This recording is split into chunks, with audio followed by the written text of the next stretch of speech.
अस्सलाम वालेकुम नाज़रीन। उम्मीद है कि आप सब लोग खैर वफ़ियत से होंगे। मेरी दुआ है कि अल्लाह ताला आप सबको अपने हिफ्ज़ व अमान में रखे। आज मेरे साथी जनाब शहजाद मुनीर साहब हैं। आइए इनसे जानते हैं कि पीडीएम जो है अपोजिशन की जो अलायंस बना हुआ है, ये क्या किस हद तक जो उनके दावे थे कि वो जनवरी गुज़र गया और फरवरी शुरू हो गया है, दिसंबर गुज़र गया, जनवरी आ गया, फरवरी शुरू हो गया, इसके बारे में जनाब शहजाद मुनीर साहब जी। वालेकुम अस्सलाम मिर्ज़ा जी। ये जो हिस्बे इख्तलाफ होती है किसी भी रियासत की, किसी जमात की, किसी गिरोह की, वो एक बहुत बड़ी ज़िम्मेदारी की हामिल होती है। उन्हें ज़िम्मेदारियाँ जो है वो अदा करनी होती है। ये एक बड़ा खूबसूरत जो है ना ये गिरोह होता है पार्लियामेंट में, जो हुकूमत को नथ डाल के रखता है ताकि हुकूमत कोई गलत कदम ना करे, कोई ऐसा इकदाम ना उठाए जो रियासत के ख़िलाफ़ हो, जो अवाम के इंटरेस्ट के मफाद के ख़िलाफ़ हो या जो मुल्क के ख़िलाफ़ हो। इसलिए जो है ना हिज़्ब मुखालफ जो है वो उनको नथ डाल करके रखती है।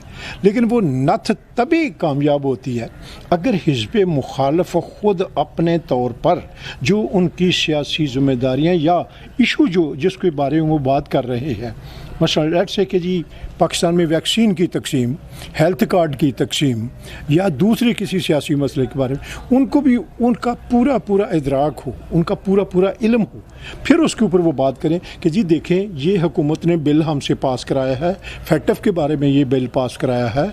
अब ये फैटफ में अगर हम जो है ना ये बिल पास करके भी हमारा फैटफ से बाहर नहीं निकल सकते तो इसका हमें नुकसान होगा। लिहाजा ये इस बिल को पास करने से पहले इसका जो है रद्द अमल और इसको जो आफ्टर इफ़ेक्ट्स होने हैं उसको सामने रख लें। पीडीएम एक बहुत बड़ी जो है ना वो एक ताकत है पाकिस्तान की। 11 जमातें हैं और उसमें 2 तो बड़ी सियासी जमातें हैं जो पीडीएम में जो उन जमातें हैं, मसलन नून लीग और पीपल्स पार्टी है और मौलाना फजलुर रहमान साहब की अपनी पार्टी है। दूसरी तो खैर टिटनी मिटनी छोटी सी पार्टियां हैं, लेकिन ये तीनों बड़ी पार्टियां हैं जिनका टिटनी मिटनी इंग्लिश का तो ये जो टिटनी मिटनी छोटी सारी जो है ना कौमी है, ये जो जमातें हैं उनका कोई रसूल नहीं है। और ये इत्तेफाक देखें कि तीनों बड़ी जो सियासी जमातें हैं ये हुकूमत में रही हैं, इनका हुकूमत का तजर्बा है, इनको कौमी मसाइल का इदराक है।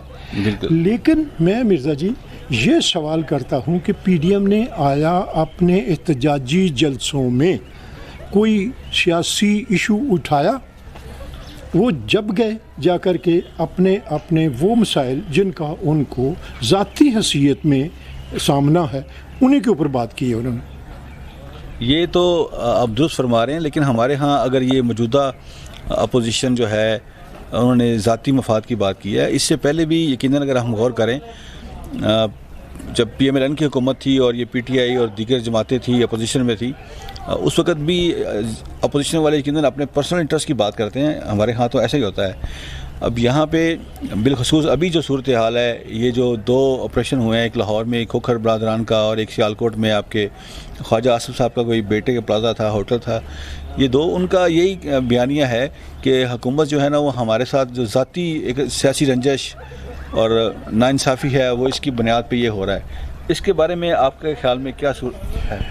मैं मिर्ज़ा जी अपनी दानिश में समझता हूँ कि एक तो ये कि देख लें कि कोई मुजरम भी हो, उससे जब मुलज़म उसको पकड़ा जाता है, उसके साथ जुर्म सरजद हो जाता है, उसको पुलिस की तहवील में लिया जाए या उनकी गिरफ्त में लिया जाए, तफ्तीश हो, कोई भी चोर ऐसा नहीं होता जो कहे कि मैंने जुर्म किया।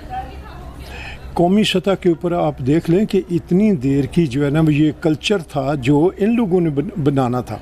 मसलन पुलिस की तफ्तीश के बारे में मैं तो समझता हूँ कि आप खुशकिस्मत है कि वो सीनियर पुलिस अफसर जो लाहौर में आया जिसने आकर के कहा कि अगर पुलिस से इनकी चीरा दस्तियों से और इनकी ज़बरदस्तियों से, इनकी जाली तफ्तीश से जान छुड़ाना है तो आपको पुलिस की इस्लाहात करनी चाहिए। मिर्ज़ा जी कौन करेगा इस्लाहात? ये हमारे पार्लियामेंट मेंबर हैं, इनका काम है अपने अपने, इन्होंने जो है ना सेल बनाए हुए हों, इनके जो है ना दानिश्वर लोग उसके ऊपर अपनी कमेटियों में ये मसाइल लेकर के आए। तो तब अब जो है ना पीडीएम का, अब देखें वजह उसकी पीडीएम की नाकामी की जो नज़र सामने आ रही है वो सिर्फ और ये कि उनके आपस के जो फ़ैसला हुआ था उसके ऊपर वो मुशावरत से, या वो मुतहिदा फ़ैसला नहीं था, वो मुत्तफ़िक का फ़ैसला नहीं था। एक आदमी का फ़ैसला था, उसने कहा ये करना चाहिए, दूसरों ने कहा अच्छा जी ठीक है ऐसा कर लेते हैं। ऐसा नहीं होना चाहिए। और यही वजह है कि जहाँ कोई जलसा कामयाब हुआ, कोई जलसा नाकाम हुआ, कोई भी उनकी डिमांड पूरी नहीं हुई, कोई भी उन्होंने जो वार्निंग दी थी मसलन इस्तीफ़ों का, लॉन्ग मार्च का, धरने का, सारी चीज़ें नाकाम हुई। नाकाम इसलिए हुई कि उनके आपस में मुत्तफ़िका राय नहीं थी। जी बिल्कुल। और वजह सिर्फ ये कि हर सियासी जमात का अपना अपना मेरे साहब मंशूर है, और अपने मंशूर की वो अपनी चाह रहे थे कि हमारी जो है अपने मंशूर तो खैर अपनी जगह पे है, लेकिन अपने अपने मफादात जो है ना वो अपने मफादात अपने अपने इंटरेस्ट की जंग है। बिल्कुल। यहाँ पे मैं एक बात जो ज़रूरी समझता हूँ वो ये है कि वज़ीर-ए-आज़म साहब ने सेनेट इलेक्शन के हवाले से 2-3 दिन पहले ये कहा है कि मुझसे भी किसी ने मतलब ये जो सेनेट में होता है, सेनेटर्स खरीदे जाते हैं, बिकते हैं, प्री बार्गेनिंग की बात की है। तो मैं ज़ाती तौर पे बड़ा हैरान हुआ हूँ जब प्राइम मिनिस्टर साहब ने ये कहा कि प्राइम मिनिस्टर से कोई कहे आके कि जी प्री बार्गेनिंग की बात करें और उनका कि जी ये ले लें और ये दे दें, और प्राइम मिनिस्टर तो बाख्तियार हैं, भाई आप तो इंसाफ बड़ा कहते हैं, इंसाफ और इंसाफ की बात करते हैं, तो उसको जिसने बात की है उसको पकड़ के फ़ौरन डाल लें अंदर, जिसने आपसे ये गिव एंड टेक की बात की है। तो इसके हवाले से आपका ज़ाती ख्याल क्या है? ये ऑन दी रिकॉर्ड उन्होंने टीवी पे। ठीक है, उन्हें चलें इस चीज़ को तस्लीम कर लेते हैं, उन्हें नहीं कहना चाहिए, लेकिन ये उनकी रास्तगोई है कि लोग उसकी पार्टी को भी जो है ना वो इस चीज़ पे पहुंच रहे हैं कि आपके साथ लेन देन ऐसा करेंगे। उसने पैसे की बात जो है ना वो नहीं की, उसका जो है ना मुझे ऑफ़र हुई है। वो ऑफ़र का मतलब यही है कि कुछ सियासी जमातें हमारे से कुछ इक़्तिदार में हिस्सा मांगती हैं, और हमें उन्होंने ऑफ़र किया कि हम आपको सपोर्ट करेंगे अगर आप हमें ये सहूलतें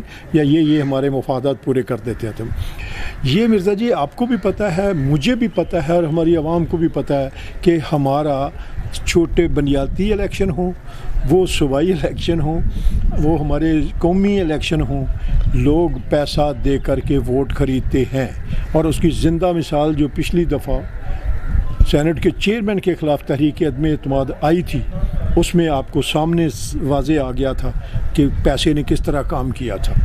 और अभी तक वो लोग जिन लोगों को वोट जो है ना उसके तहरीक अदम एतमाद के हक़ में देना था, उन्होंने उसकी मुखालफत में वोट दिया।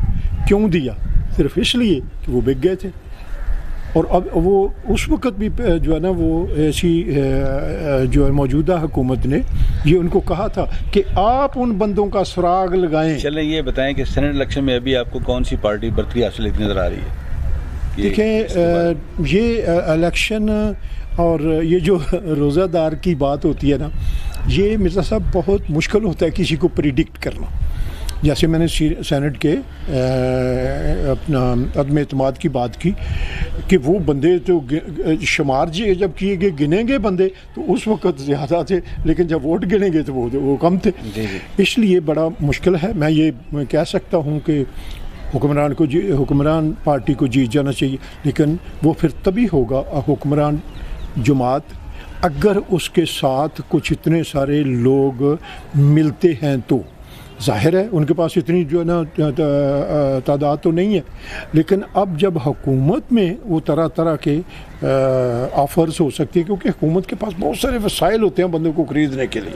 अच्छा, बंदों को ख़रीदने के लिए, लेकिन हमें पता चल जाएगा कि वो ख़रीदने वाले कौन। अब हमारे सामने आ रहे हैं कि जो मुस्लिम लीग के कौन से जो है ना बिखरे लोग हैं, कौन से जो है ना वो अपने पीपल्स पार्टी के लोग बिखरे हैं, और वो जो है ना वो तरह तरह की मुलाकातें कर रहे हैं। सेनेट इलेक्शन की गहमा-गहमी शुरू है, और हमारे वज़ीर-ए-आज़म साहब का कहना है कि प्री बार्गेनिंग नहीं होनी चाहिए, और आम आदमी भी सेनेट का इलेक्शन लड़े, लेकिन ऐसा होता हुआ नज़र नहीं आ रहा। देखते हैं आइंदा इलेक्शन में क्या होता है। बहुत शुक्रिया।